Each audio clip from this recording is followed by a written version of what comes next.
सभी बच्चों का साइंस के इस बैच में स्वागत है। जैसा कि सभी जानते हैं, आपका चैप्टर चल रहा है कोशिका विज्ञान और ये पहला लेक्चर है। जो लेसन तो फर्स्ट है, ये फर्स्ट अध्याय है।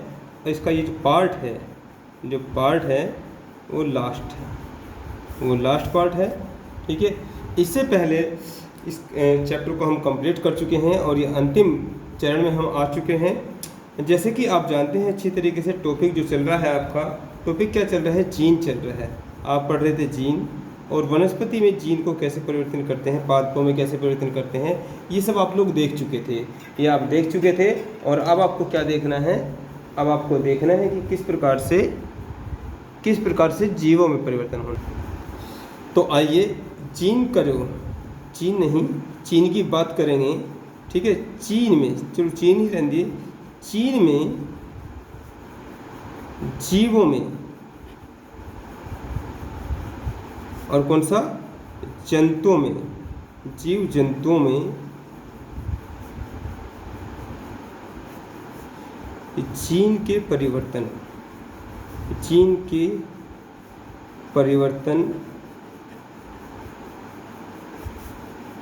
में संभावना है।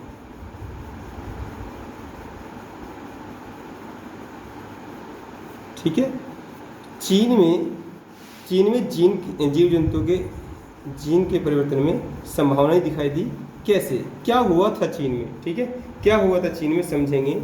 सबसे पहले जानते हैं, जैसे कि आपको हमने कल भी बताया था कि प्रत्येक ह्यूमन में, चाहे वो मेल हो ठीक है, ये चाहे वो फीमेल हो, कितने जीन होते हैं? तो हमने बताया था 30,000। ह्यूमन जीनोम प्रोजेक्ट के अनुसार कितने जीनों को बताया गया है? 30,000 जीनों को बताया गया है। ठीक है, हुआ क्या चीन में ये पॉसिबिलिटीज़ कैसे दिखाई दी? हमने बताया था कि जो बेबी होता है माता पिता से फर्टिलाइजेशन के दौरान जो बेबी होता है, तो बेबी माँ के तरह दिखाई देगा या पापा के जैसे दिखाई देगा। तो ये सब जो परिवर्तन हैं ये किसकी वजह से भावी पीढ़ी में ट्रांसफ़र होते हैं? तो ये डीएनए की वजह से होते हैं। किसकी वजह से होते हैं? डीएनए की वजह से होते हैं। और डीएनए के जो स्ट्रक्चर को हमने इस प्रकार से हेलिकल रूप में आपको बताया था। ठीक है, इस प्रकार से। और यहाँ पर बाद में वाटसन और क्रिक ने बताया ये कैसा है? डबल हेलिकल है। क्या है? डबल हेलिकल है। तो हुआ क्या, एक माता को क्या है? एड्स के लक्षण पॉजिटिव दिखाई दिए। एक माता को क्या हो गया? एड्स। अब संभावित जो संभावित शिशु था तो उसमें भी संभावना बढ़ गई कि वहाँ पर क्या है, उसको भी एड्स हो सकता है।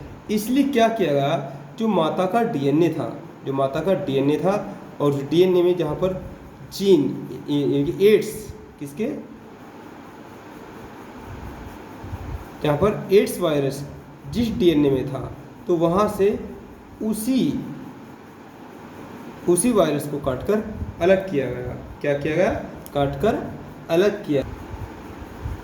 इस प्रोसेस को क्या कहा गया? इस प्रोसेस को रिकम्बाइंड, क्या कहा गया? रिकम्बाइंड टेक्नोलॉजी,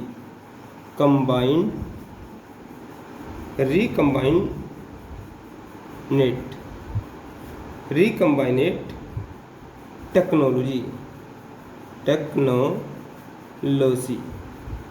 और यहाँ से जिस माता को एड्स था तो उसके डीएनए से इस वायरस को जो अलग किया गया, तो वो अलग किया गया था एक विशेष प्रकार की एंजाइम की कैंची थी।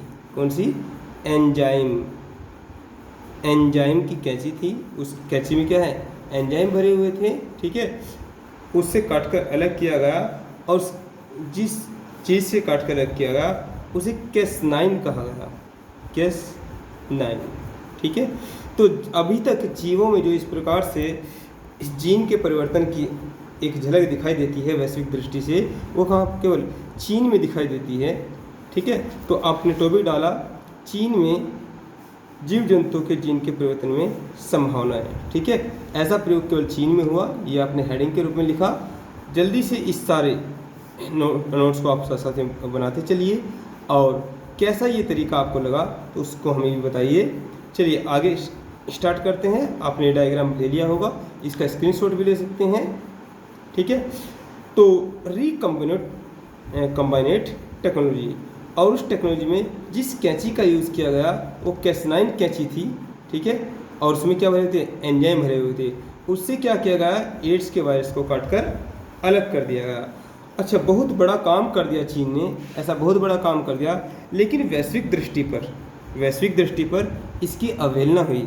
क्योंकि इससे क्या हुआ, जब किसी जीन में परिवर्तन, जब डीएनए से जीन में परिवर्तन किया जा सकता है या काट कर अलग किया जा सकता है, तो एक सपना नोट करके लिखेंगे, नोट। अब इस प्रोसेस से, रिकम्बाइनेट टेक्नोलॉजी से या कैसनाइन कैंची के द्वारा जब ये ऐसा किया गया, तो बेबी को तो एड्स नहीं हुआ, लेकिन क्या हुआ, वैश्विक दृष्टि पर इसकी काफ़ी अवहेलना की गई। वैश्विक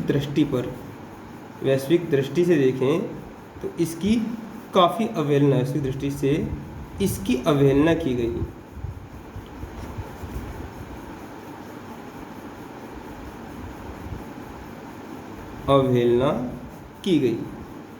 अब ऐसा क्या, चीन ने तो अच्छा काम किया था, तो वैश्विक दृष्टि पर इसकी अवहेलना क्यों कर रहे हैं? तो वैश्विक दृष्टि पर इसकी अवहेलना इसलिए कर रहे हैं कि इससे क्या हुआ, नोट नंबर 2 लिखेंगे। इससे क्या हुआ, क्योंकि डिजाइनर बेबी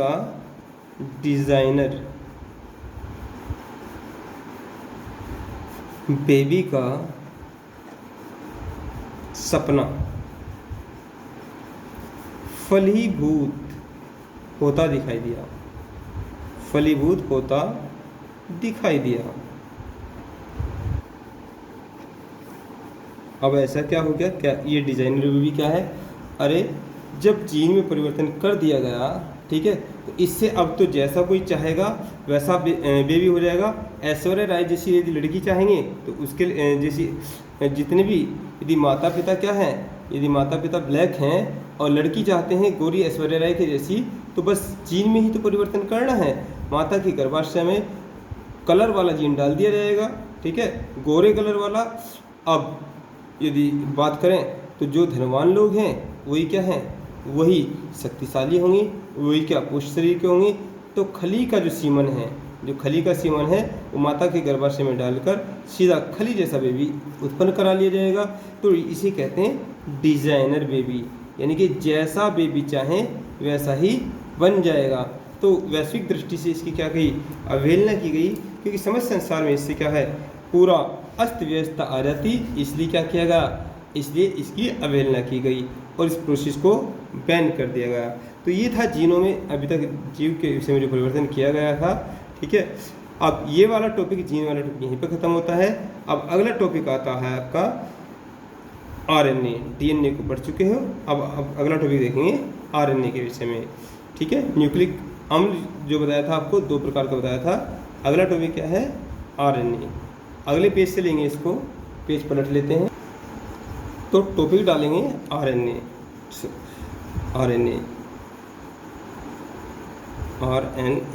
राइबोज न्यूक्लिक अम्ल, इसकी फुल फॉर्म क्या है, राइबोज न्यूक्लिक एसिड है। और ये आरएनए किसके अंतर्गत पढ़ रहे हैं हम, केंद्रिका के अंतर्गत। ठीक है, केंद्रिका, आरएनए को हम केंद्रिका के अंतर्गत ही पढ़ते हैं, क्योंकि ठीक है, आरएनए को केंद्रिका के अंतर्गत पढ़ते। देखिए, आपने जब पढ़ा था क्या, ये केंद्रक, ठीक है, केंद्रक को कहाँ से निकाल के लेकर आए थे, कोशिका के मध्य भाग से। तो केंद्रक जब आपने पढ़ा था, केंद्रक को हमने जूम किया था, तो केंद्रक के अंतर्गत आपने क्या, उलझी हुई धागे की जैसी संरचना देखी थी। ठीक है, जो क्या क्रोमेटिन जाल है। और यहीं पर आपने क्या लिक्विड रूप में जो देखा था वो लिक्विड रूप में केंद्रक द्रव्य को देखा था, केंद्रक द्रव्य को देखा था, ठीक है। और वहीं पर एक चीज़ को हमने बताया था, क्या, केंद्रिका। ये पार्ट क्या है, केंद्रिका। तो यहाँ पर केंद्रक के हमने भाग पढ़े थे कितने, एक तो केंद्रक कला,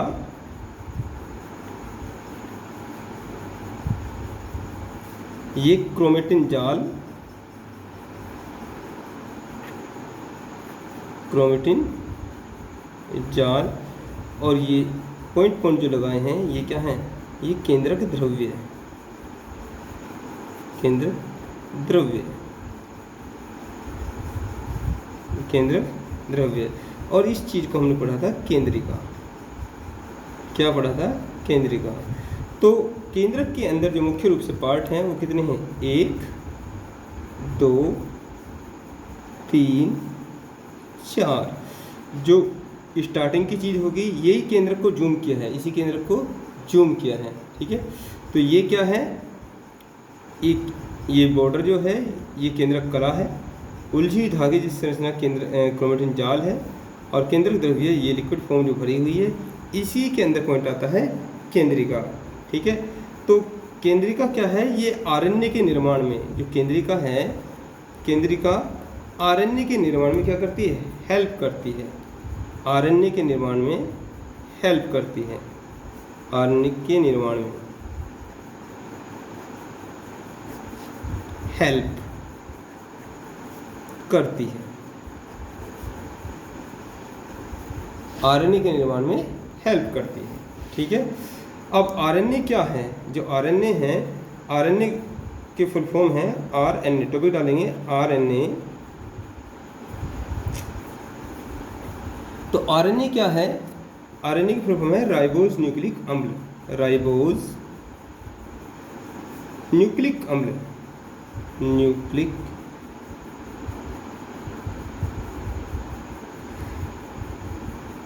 न्यूक्लिक एसिड, एसिड कह दो या अम्ल, राइबोज न्यूक्लिक अम्ल।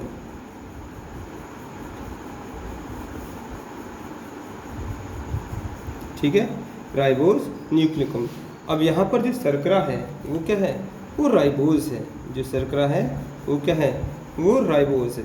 लेकिन राइबोज क्या है, जो राइबोज आरएनए है वो आनुवंशिक पदार्थ नहीं है, जो आरएनए है वो डीएनए की भांति आनुवंशिक पदार्थ नहीं है, ये भावी पीढ़ी में गुणों को ले जाने का कार्य नहीं करता है। तो ये क्या कार्य करता है, राइबोज आपको पहले भी पढ़ा चुके हैं, जब हमने आपको क्या पढ़ाया था, जब हम आपको ईआर पढ़ा था। राइबोज क्या करता है, प्रोटीन निर्माण में हेल्प करता है, ये वहाँ पर लेबर का कार्य हेल्प करता है। प्रोटीन निर्माण की फैक्ट्री क्या है, राइबोसोम, क्या बताया था, राइबोसोम। तो राइबोसोम के अंदर क्या होता है, प्रोटीन का निर्माण होता है, ये आपको हम पहले ही बता चुके हैं। एक बार फिर से देख लीजिए, एक बार फिर से देख लीजिए, ये क्या है, ये आपका केंद्रक है और ये ईआर है। तो आपको बताया था स्टार्टिंग में, जो ईआर होती है दो टाइप की होती है, ईआर दो टाइप की होती है। किसी किसी ईआर पर क्या होता है, दाने जैसी संरचना होती है जिसे प्लेट कण कहते हैं, और यही क्या है, यही राइबोसोम है, राइबोसोम। तो राइबोसोम को क्या कहा था, प्रोटीन निर्माण की फैक्ट्री कहा था, प्रोटीन निर्माण की फैक्ट्री, प्रोटीन निर्माण की फैक्ट्री, ठीक है, प्रोटीन निर्माण की फैक्ट्री कहा था। राइबोसोम क्या है, प्रोटीन निर्माण की फैक्ट्री है, ठीक है। और इस प्रोटीन निर्माण के लिए जो रॉ मटेरियल लगता है, प्रोटीन के निर्माण में जो रॉ मटेरियल लगता है वो क्या है, वो अमीनो एसिड है, बताया था अमीनो अम्ल है। और इस अमीनो अम्ल कहाँ से आता है, आप जो भोज्य पदार्थ करते हो, जो खाना खाते हो, उसी में क्या है, दाल, सोयाबीन, जैसे मछली, इन सब से क्या है, प्रोटीन मिलता है। तो प्रोटीन डाइजेस्ट होकर, अगला चैप्टर हम डाइजेशन वाला बताएंगे, प्रोटीन डाइजेस्ट होकर क्या होता है, अमीनो अम्ल में टूटता है। और वो अमीनो अम्ल कहाँ आता है, अमीनो अम्ल कोशिका के पास राइबोसोम में आते हैं, वहाँ पर क्या है, प्रोटीन निर्माण की, वहाँ पर प्रोटीन बनाया जाता है इससे, इसलिए राइबोसोम्स को क्या कहते हैं, प्रोटीन निर्माण की फैक्ट्री कहते हैं। लेकिन अमीनो अम्ल का राइबोसोम तक लाने का कार्य कौन करता है? वो आरएनए करता है। कौन करता है? वो आरएनए करता है। कौन करता है? आरएनए करता है। तो आपने टॉपिक डाला आरएनए, राइबोज न्यूक्लिक एसिड या राइबोज न्यूक्लिक अम्ल, ये डायग्राम बना लेंगे। ये क्या करता है? राइबोसोम, ये राइबोसोम्स को क्या है? अमीनो अम्ल को पहुंचाने का कार्य करता है। किसको? अमीनो अम्ल को पहुंचाने का कार्य करता है। और राइबोसोम्स को प्रोटीन निर्माण की क्या कहते हैं? फैक्ट्री कहते हैं। अभी इस चीज़ से हम बात करेंगे। तो बात करें, टॉपिक आप डाल चुके हैं आरएनए, तो कार्य में लिख लेंगे आप। समझा आपने कि कैसे कार्य करता है? तो कार्य में लिख लेंगे कार्य, ठीक है। लिखेंगे ये है कौन? आरएनए। प्रोटीन संश्लेषण में प्रोटीन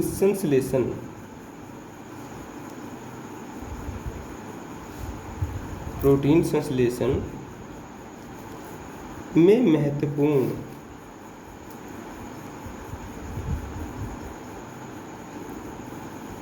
भूमिका निभाता है। महत्वपूर्ण भूमिका निभाता है, ठीक है। प्रोटीन संश्लेषण में महत्वपूर्ण भूमिका निभाता है।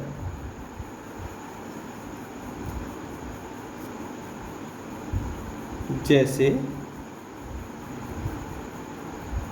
अमीनो अम्ल को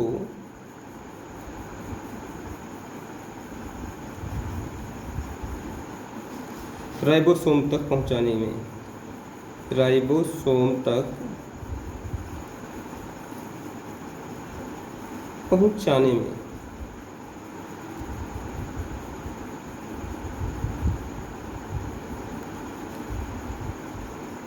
ठीक है, राइबोसोम तक पहुंचाने में।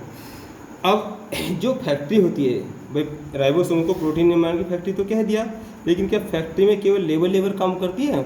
वहाँ क्या होता है? वहाँ भाई मैनेजर भी होता है, सभी प्रकार के होते हैं। तो जो लेबर होती है, जो फैक्ट्री में काम करती है, वो कोई एक प्रकार की नहीं होती। जो आरएनए होता है, तो आरएनए भी कोई एक प्रकार का नहीं होता, आरएनए 3 प्रकार का होता है।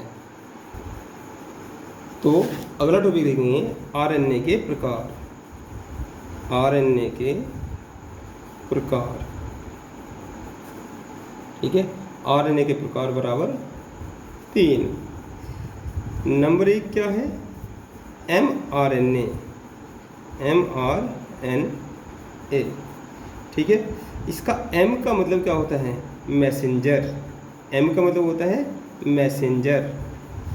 M का मतलब होता है मैसेंजर।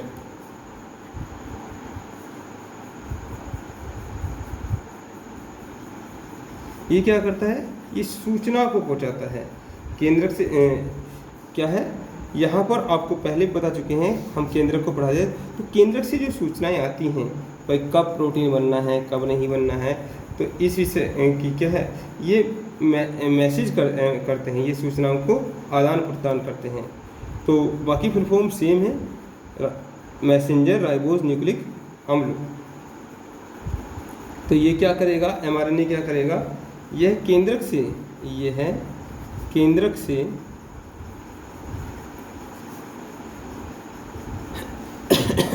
से प्राप्त सूचनाओं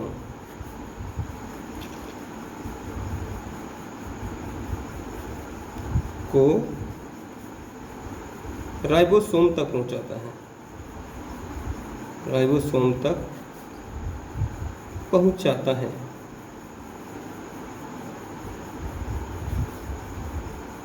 ठीक है।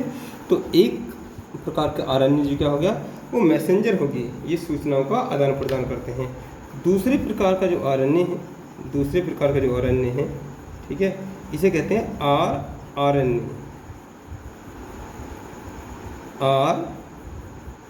ये हुआ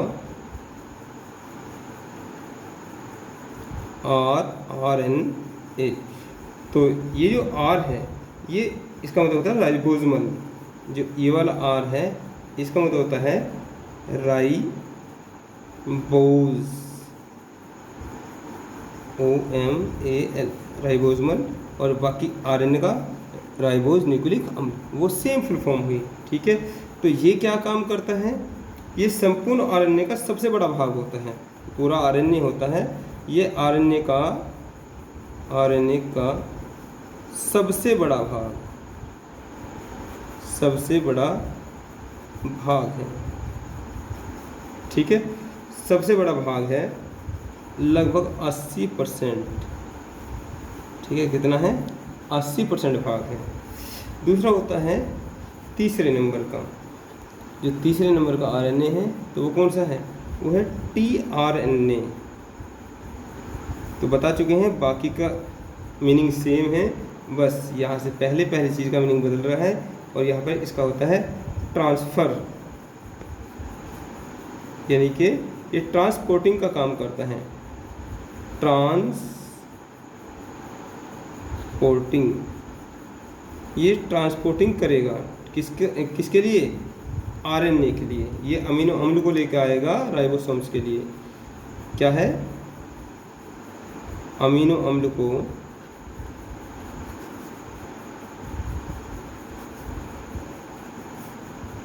राइबोसोम तक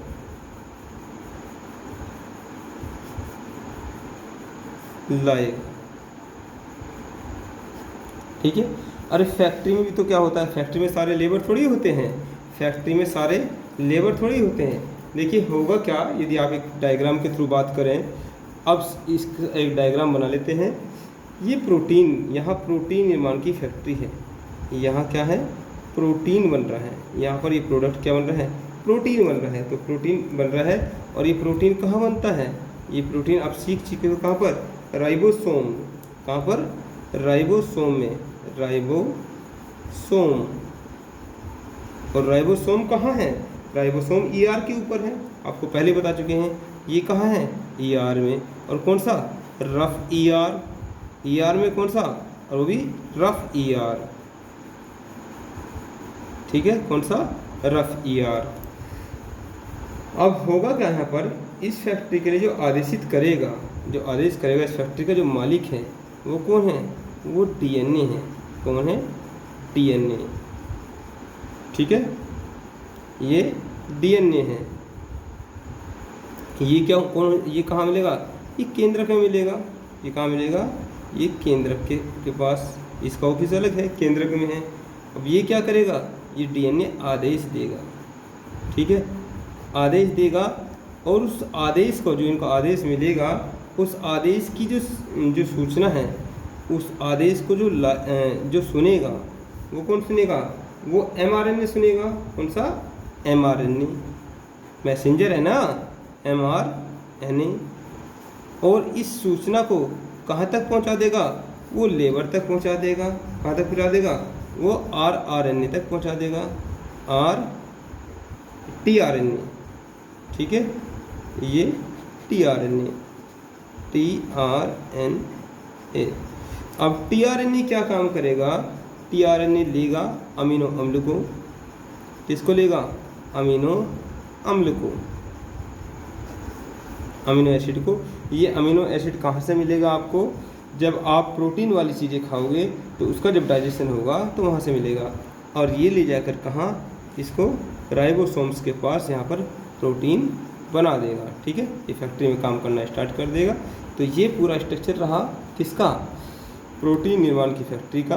बाकी इसको अमीनो अम्ल को विशेष रूप से कैसे अमीनो अम्ल बनता है, ये हम सेकंड चैप्टर में पढ़ेंगे, जिसकी स्टार्टिंग हम कल से करने वाले हैं। ठीक है, तो यहाँ पर जो टॉपिक थे लगभग सारे समाप्त हो चुके हैं। अब एक नया टॉपिक डालेंगे आप, प्रोकैरियोटिक और यूकैरियोटिक कोशिका। ठीक है, तो ये चीज़ें यहीं पर समाप्त हो रही हैं। देखिए, नया टॉपिक है, टॉपिक का नाम डालेंगे आप प्रोकैरियोटिक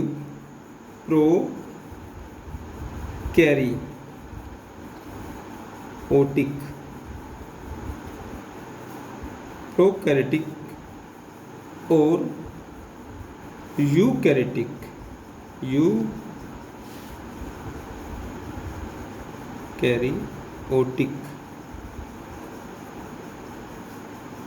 कोशिका में अंतर। क्वेश्चन नहीं बनता है जनरली यहाँ से, लेकिन फिर भी आ गया तो आप आराम से करके ले जाएंगे। फिर इसको समझा देते हैं, कोशिका में अंतर कुछ नहीं है, कोशिका पढ़ चुके हैं। अब जो बिखरी हुई चीज़ें हैं उनको इकट्ठा कर कर आपको दे देते हैं। तो प्रोकैरियोटिक और यूकैरियोटिक क्या है, प्रोकैरियोटिक और यूकैरियोटिक क्या है प्रोकैरियोटिक कोशिका और क्या है यूकैरियोटिक कोशिका, क्या इन दोनों में अंतर है। प्रोकैरियोटिक कोशिका और यूकैरियोटिक कोशिका कुछ नहीं है, बस क्या है, जितनी चीज़ें अभी तक आपने पढ़ी हैं कि कोशिका के अंदर क्या क्या चीज़ें हैं। तो स्टार्टिंग में वो चीज़ें नहीं थी, धीरे धीरे वो चीज़ें जुड़ी। और क्या है, अब जिस प्रकार से आप जीव जंतु को देखते हो, स्टार्टिंग में तो ऑक्सीजन भी नहीं थी, तो इसी प्रकार से जब जैसे एक एम्बेसडर गाड़ी होती है, जो एम्बेसडर गाड़ी है बहुत पुराना मॉडल है, और आजकल की गाड़ियों को देखते हो तो क्या है, एक से एक फरारी गाड़ी है, चाहे आप ऑल्टो गाड़ी को देख लो, छोटी सी गाड़ी, वो भी क्या है, वो भी अब इतने फीचर्स हैं उसके अंदर जितने फीचर्स क्या हैं पुरानी एम्बेसडर गाड़ी में नहीं थे। तो जब किसी चीज़ की स्टार्टिंग होती है तो ऐसे क्या है, प्रोकैरियोटिक, देखिए अंतर देखेंगे, दोनों में अंतर देखेंगे, क्या अंतर है, अंतर को समझेंगे। एक तरफ डाल लीजिए आप प्रोकैरियोटिक से कोशिका, प्रोकैरियोटिक,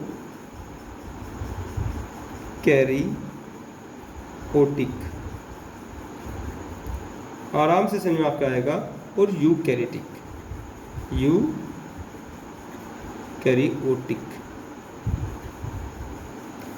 प्रोकैरियोटिक और यूकैरियोटिक को समझेंगे। देखिए यहाँ से इस प्रो को हटाते हैं, इसको ऐसे कर लेते हैं, प्रो प्लस कैरियोन, यहाँ से चीज़ निकल गई है। प्रो का मतलब होता है प्राथमिक,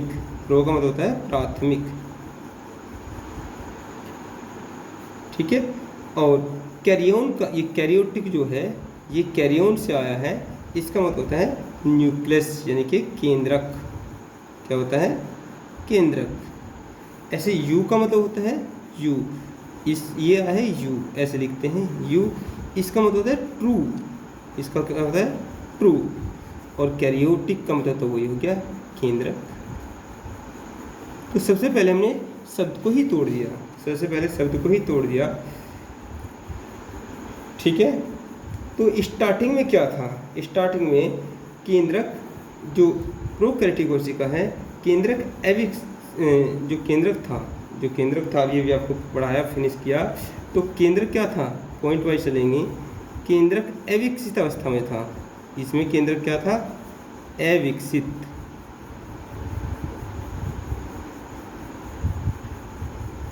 प्रोकैरियोटिक स्टार्टिंग प्राथमिक कोशिकाओं में जो केंद्रक था वो अविकसित अवस्था में पाया जाता था, और जो यूकैरियोटिक है उसमें तो आज के डेट में क्या है, विकसित अवस्था में पाया जाता है। इसमें तो सब कुछ है विकसित अवस्था में, ठीक है। इसमें विकसित अवस्था में, अब इसमें अविकसित अवस्था में क्या क्या था, जैसे देखते हैं। जैसे इसमें केंद्रक झिल्ली, जो केंद्रक झिल्ली, जो केंद्रक कला कहा है, ठीक है। और न्यूक्लियस मेम्ब्रेन, जो केंद्रक, या इसी को क्या कहेंगे, न्यूक्लियस मेम्ब्रेन भी कहेंगे, एक मेम्ब्रेन बनाएंगे। न्यूक्लियस मेम्ब्रेन नहीं पाई जाती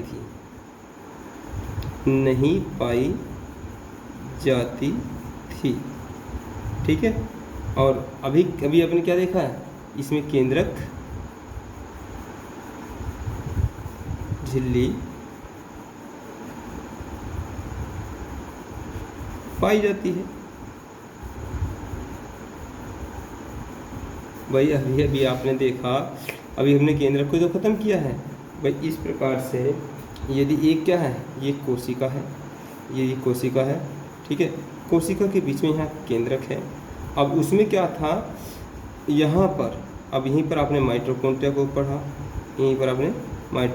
पढ़ा, तो यहाँ से ये चीज़, ये क्या है, ये चीज़ नहीं है, ये तो कह रहा है अब दूसरा पॉइंट, यदि इसी को आगे बढ़ाएंगे प्रोसेस को, नंबर 2 पॉइंट, माइटोकॉन्ड्रिया नहीं है, ये पहला पॉइंट रहा, ये माइटोकॉन्ड्रिया। माइटोकॉन्ड्रिया क्या करती है माइटोकॉन्ड्रिया? यदि इस चीज़ को मैं पहले पढ़ा था, आपको समझ में नहीं आता, माइटोकॉन्ड्रिया क्या करती है भाई? एटीपी का निर्माण करती है। तो माइटोकॉन्ड्रिया लवक पादप कोशिका का अंग है, नहीं पाए जाते थे, नहीं पाए जाते थे, और आज के डेट में क्या है? पाए जाते हैं। ठीक है। जो श्वसन अंग है,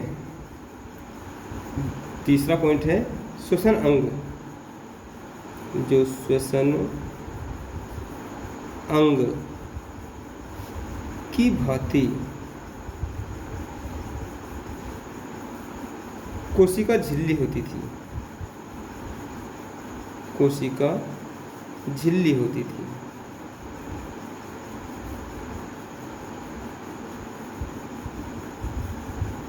अब कोशिका अंग क्या है? पूरा कंप्लीट विकसित अवस्था में पाया जाता है। ठीक है। रेस्पिरेटरी सिस्टम में एक चैप्टर पढ़ाऊंगा आपको, और उसमें मुख्य रोल किसका है? माइटोकॉन्ड्रिया का। तो भाई ये माइटोकॉन्ड्रिया होती है, ये माइटोकॉन्ड्रिया होती है। धसी उंगली जैसी संरचना हमने आपको पढ़ाया, इसमें क्रिस्टी होती है, ये क्रिस्टी है। और ये क्या है? ये F1 कण है। क्या है? F1 कण है। यहीं पर क्या है? श्वसन होता है, आगे चल के आपको पढ़ाएंगे। तो इसमें श्वसन अंग की भांति कोशिका झिल्ली होती थी। इसमें श्वसन अंग लिखेंगे, श्वसन अंग माइटोकॉन्ड्रिया। क्या है? माइटोकॉन्ड्रिया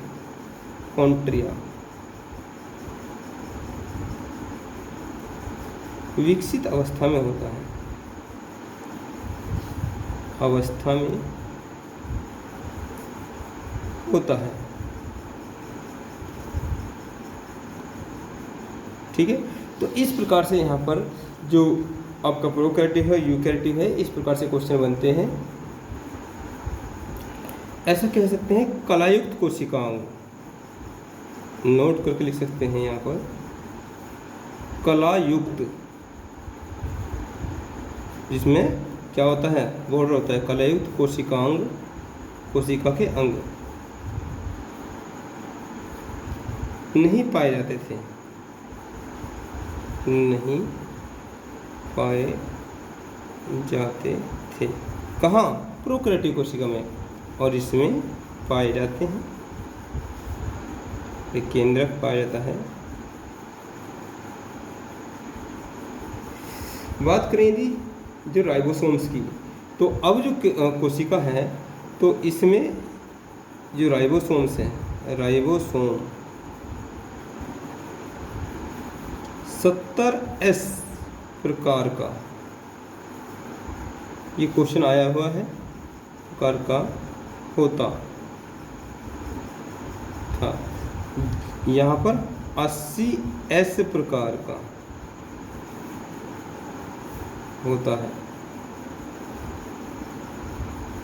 यहाँ पर 70S प्रकार का। भाई थावी और हैवी, ठीक है, अभी बताऊंगा किस किस में पाया जाता है ये। ठीक है। तो 70S, अब ये S क्या है? यहाँ से भी क्वेश्चन हुआ है। S क्या है? S एक अवसादन गुणांक है। S क्या है? एक अवसादन गुणांक है। नोट करके लिखना चाहे तो लिख लेंगे, नोट। ये जो S है, तो S बोलते हैं अवसादन गुणांक को, अवसादन गुणांक है, अवसादन गुणांक है। तो इसमें क्या होता है? एक इस प्रकार का, एक इस प्रकार का, यहाँ पर आप स्ट्रक्चर बना लीजिए U टाइप का। ठीक है। तो इस प्रकार का एक होता है, जिससे राइबोसोम्स क्या है? राइबोसोम्स को मेजर किया जाता है। ये किस प्रकार का है? तो इसमें क्या होता है? इस प्रकार से ये तली में बैठते हैं। ठीक है। तो लिखेंगे अवसादन गुणांक है, जिस गति से जिस गति से राइबोसोम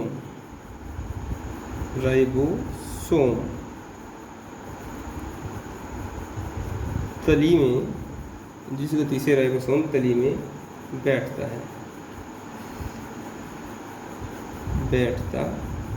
है उसे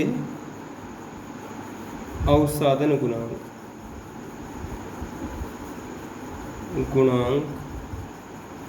कहते हैं। उसे अवसादन गुणांक कहते हैं। इसे एस यूनिट, ये क्या है, एस यूनिट, अर्थात एस का मतलब है सेव्ड बर्गर,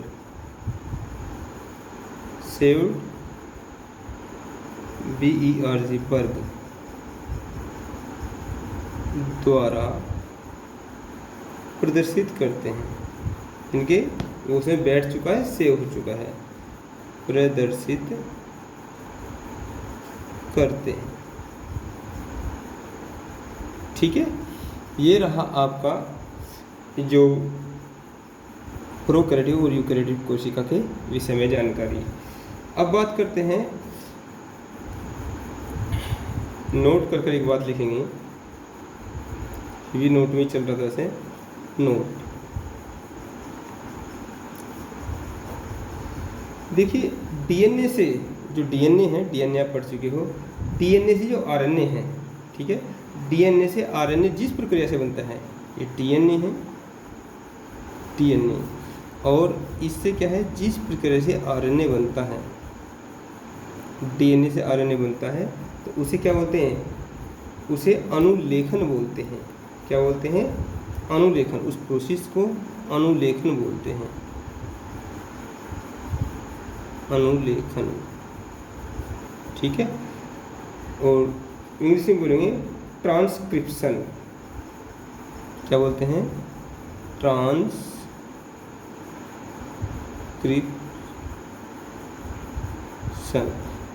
और आरएनए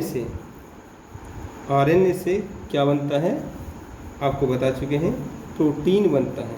क्या बनता है, प्रोटीन, और इसे संश्लेषण के द्वारा बनाया जाता है। ठीक है, अब यहाँ पर जो डीएनए है, जो आरएनए है, तो क्या आरएनए से डीएनए भी बन सकता है?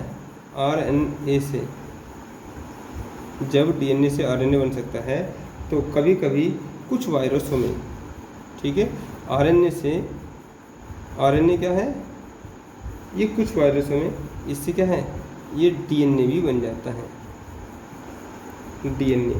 ठीक है, तो इसे बोलते हैं रिवर्स ट्रांसक्रिप्शन। रिवर्स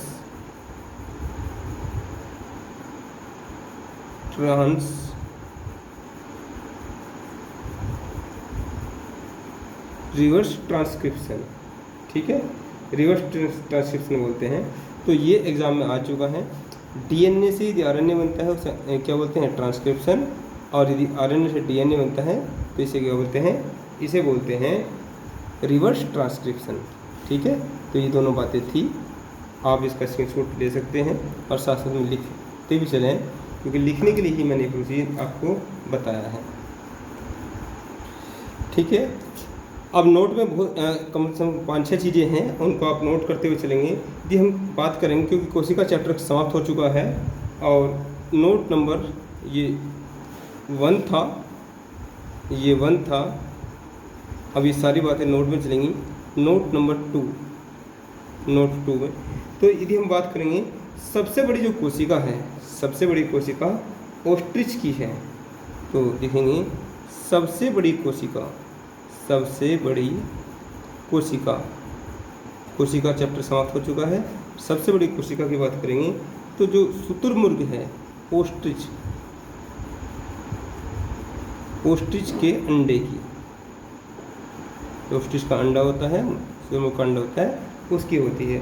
और सबसे छोटी किसकी है, नोट नंबर 3, सबसे छोटी जो सबसे छोटी कोशिका है, तो सबसे छोटी किसकी है?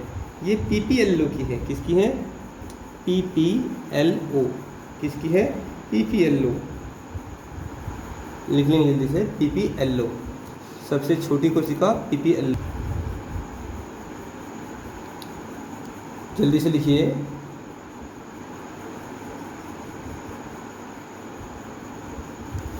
ठीक है, थोड़ा सा धुंधला दिखाई दे रहा होगा आपको, पहले अब क्लियर दिखाई दे रहा है। तो सबसे छोटी जो कोशिका है वो किसकी है? वो PPLO की है। PPLO क्या है? जो निमोनिया फैलाने वाला एक जीवाणु होता है, तो उसकी कोशिका होती है। ठीक है, लिखना चाहे तो लिख लो, निमोनिया, निमोनिया फैलाने वाले जीवाणु में, जीवाणु में। ठीक है, जल्दी से नोट कीजिए। बात करें मानव शरीर की सबसे बड़ी कोशिका, मानव शरीर की सबसे बड़ी कोशिका, तो ये तो रही आपका संसार की सबसे बड़ी कोशिका, लेकिन मानव शरीर की, मानव शरीर की सबसे बड़ी कोशिका, सबसे बड़ी कोशिका, ठीक है, तो ये है अंडाणु, अंडाणु। ठीक है, तो फीमेल में होती है, ये फीमेल में होती है। और सबसे लंबी कोशिका की बात यदि करें, मानव शरीर में सबसे लंबी कोशिका, सबसे लंबी कोशिका, ये भी हम ह्यूमन के विषय में बात कर रहे हैं, मानव के विषय में। तो ये कौन सी होती है? ये तंत्रिका कोशिका, तंत्रिका कोशिका। सीधा सीधा एक चैप्टर आएगा नर्वस सिस्टम, उसमें समझेंगे तंत्रिका कोशिका क्या होती है। लेकिन इसके लिए समझ लीजिए, तंत्रिका कोशिका में जो क्रियात्मक फंक्शन है, क्रियात्मक इकाई जो कार्य करती है, क्रियात्मक इकाई,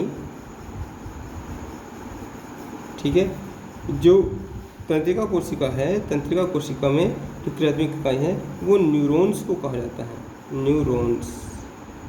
ठीक है, बाद में अच्छी तरीके से इसके विषय में समझेंगे, न्यूरॉन्स के विषय में। मानव शरीर की सबसे छोटी कोशिका की यदि बात करेंगे, ठीक है, मानव शरीर की, मानव शरीर की सबसे छोटी कोशिका, सबसे छोटी कोशिका, ये क्या है? ये स्पर्म है, ये स्पर्म है। ठीक है, अब बात करते हैं स्टेम सेल की। ठीक है, स्टेम सेल, अगला पॉइंट लिखेंगे आप, स्टेम सेल। ठीक है, अगला पॉइंट लिखिए स्टेम सेल। स्तंभ कोशिका, स्टेम सेल क्या होता है? स्तंभ कोशिका। ये क्या होती है? स्तंभ कोशिका क्या होती है? ये अनंत काल तक संजीवित रहती है। स्टेम सेल जो है अनंत काल तक, अनंत काल तक संजीवित रह सकती है। यानी कि जो जनरल साधारण कोशिका होते हैं, लिख लेंगे इसमें, जबकि साधारण कोशिका, साधारणतः लिख लीजिए, साधारणतः कोशिका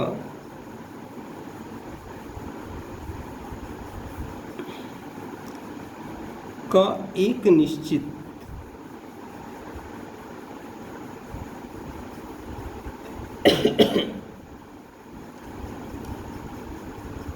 लाइफ टाइम होता है। कितना? 120 डेज होता है। 120 दिन बाद कोशिका क्या होती है? मर जाती है, फिर नई कोशिका आती है। लेकिन स्टेम सेल क्या होती है? वो अनंत काल तक संजीवित रहती है। जैसे कि बात करेंगे नाखून में, जैसे कि बाल में, मरने के बाद भी चीज़ें बढ़ती रहती हैं। ठीक है, तो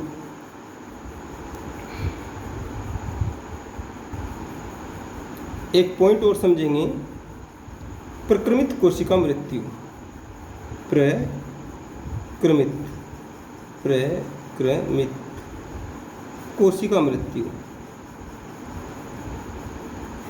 प्रक्रमित कोशिका मृत्यु, ये क्या है प्रक्रमित कोशिका मृत्यु? देखिए, जब भ्रूण का विकास होता है, जब माता के गर्भ में बच्चा होता है तो ये भ्रूण विकास और उनके जो डेवलपमेंट होता है, जब भ्रूण का डेवलपमेंट होता है और उनके अंग जब बढ़ रहे होते हैं तो उस समय होता है प्रक्रमित कोशिका मृत्यु। ठीक है, तो लिख लेंगे, ये है भ्रूणीय विकास, ये है भ्रूणीय विकास और अंगों, जब बच्चे के अंग बढ़ रहे होते हैं और अंगों के प्रति विकास के समय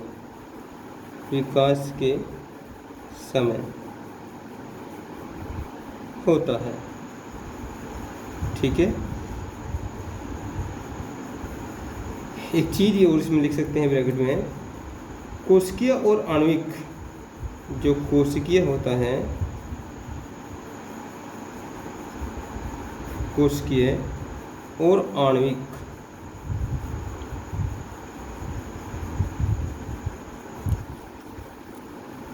नियंत्रण को एपोप्टोसिस कहते हैं। आणविक नियंत्रण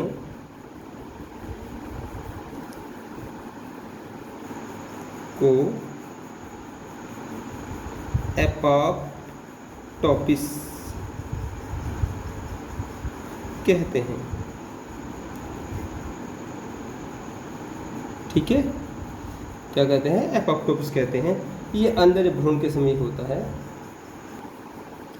एक छोटी सी बात को लिखेंगे, आनुवंशिकता। वैसे हालांकि इसके विषय में जानकारी हम पहले दे चुके हैं, आनुवंशिकता।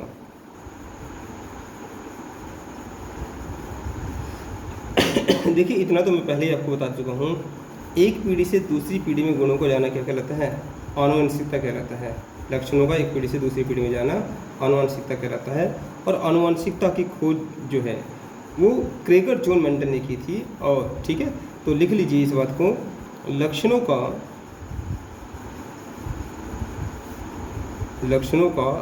एक पीढ़ी से दूसरी पीढ़ी में जाना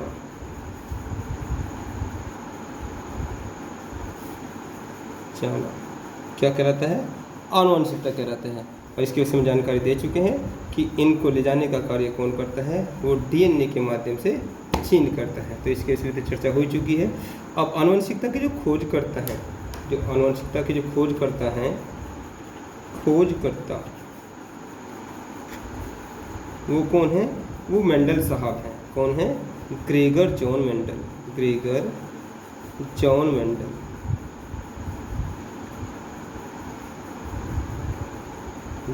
मेंडल साहब है। तो यहाँ पर ग्रेगर जॉन मेंडल साहब ने क्या किया था? जो मटर का पेड़ होता है, वो बेल टाइप में होता है। ठीक है, इस टाइप से वो बेल टाइप में होता है, इस टाइप से।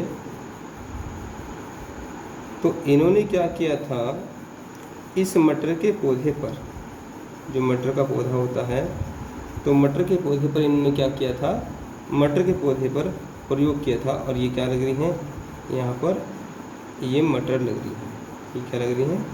ये मटर की फली लग रही है। ठीक है, ये विशेष प्रकार से पका देते हैं इनको, ये मटर लग रही है। ठीक है, तो ये पौधा किसका है? मटर का। ग्रेगर जॉन मेंडल साहब ने, जो कि आपको यहाँ दिखाई दे रहे हैं कार्य करते हुए, ये मेंडल साहब हैं। ठीक है, मेंडल साहब ने, ये ग्रेगर जॉन मेंडल हैं। और ये क्या है? मटर का पौधा है। तो मटर के पौधे पर इन्होंने क्या किया था? इन्होंने प्रयोग किया था और 7 प्रकार के गुण इन्होंने इसमें पाए थे। तो इन्होंने क्या पाए थे? ये भी क्वेश्चन आया है, कितने प्रकार के गुणों पर रिसर्च किया था? 7 प्रकार के गुण। ठीक है। और इन 7 प्रकार के गुणों से इन्होंने 3 नियम बनाए थे, ठीक है, 3 नियम बनाए थे। और वो नियम क्या थे? पहला नियम जो था इनका, ये प्रभाविता का नियम था। फर्स्ट जो नियम था, सीधा क्वेश्चन आया प्रभाविता का नियम। दूसरा जो नियम था वो पृथक्करण का नियम, ठीक है। और तीसरा जो नियम है वो अपव्यूहन का नियम, अपव्यूहन का नियम। बाकी जनरल कॉम्पिटिशन की दृष्टि से ये आपके लिए कोई खास जानने योग्य चीज़ नहीं है, ठीक है। लेकिन इतना जरूर ध्यान रखेंगे कि आनुवंशिकता के जो खोजकर्ता हैं वो कौन है? ग्रेगर जॉन मेंडल साहब हैं। किस पौधे पर इन्होंने खोज की है? मटर के पौधे पर खोज की है। आनुवंशिकता क्या है? लक्षणों का एक पीढ़ी से दूसरी पीढ़ी में जाना। हमने ये भी पढ़ चुके हैं कि ये सब किसके माध्यम से है, ये कैसे, अब आपको सही दिखाई दे रहा होगा, ठीक है। ये थोड़ा डिस्टर्ब हो गया था क्योंकि आज ये पहला प्रयोग है, तो 1-2 दिन में ठीक हो जाएंगी सारी चीज़ें। तो आनुवंशिकता को पढ़ रहे हैं, लक्षणों का एक पीढ़ी से दूसरी पीढ़ी में जाना। किसने खोज की है आनुवंशिकता की? तो ये हैं जॉन मेंडल साहब, ग्रेगर जॉन मेंडल। किस पर खोज की थी इन्होंने? मटर के पौधे पर खोज की थी। तो इसमें 7 प्रकार के गुणों को खोजा था इन्होंने और उससे 3 नियम निकाल के लेकर आए थे, प्रभाविता का नियम, पृथक्करण का नियम और अपव्यूहन का नियम, ठीक है। तो लेक्चर काफ़ी बड़ा हो गया है, आज इसको यहीं पर समाप्त करते हैं और धीरे धीरे 1-2 दिन में ये आपके नोट्स वाला प्रोसेस आपको अच्छी तरीके से समझ में आने लगेगा। कोई समस्या हो तो कॉल कर लेना। बाकी आज का लेक्चर समाप्त करते हैं, धन्यवाद। और कल जो है एक नए चैप्टर के साथ आपसे मुलाकात करेंगे, ठीक है। तो वो होगा क्या है? Digestive system.